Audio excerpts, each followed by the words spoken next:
Сөз заттың, сапаның, қимылдың атауы. Мысалы, оқы, терезе, әдемі. Сөздің өз алдында білдіретін мағынасы болады. Соны лексикалық мағына дейміз. Тілімізде мағынасы қарама-қарсы сөздерді айтамыз. Мысалы,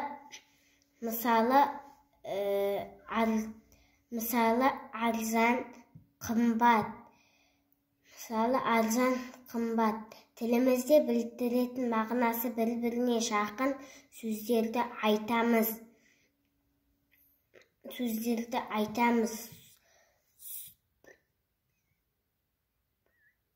Әр басқа сөздерді айтамыз. Мысалы, мықты, күшті, қайратты. Дыбысталуы бірдей, мағынасы әр басқа сөздерді айтамыз. Мысалы, алма, жеміс, алма, қимыл атауы.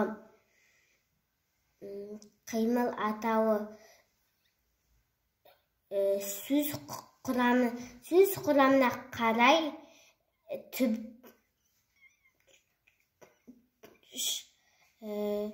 түбір сөз құрамына талдау дегенде ойыма түбір жұрнақ жалғау түседі. Сөздің одан әлі бөлінбейтін мағыналы бөлігін түбір дейміз.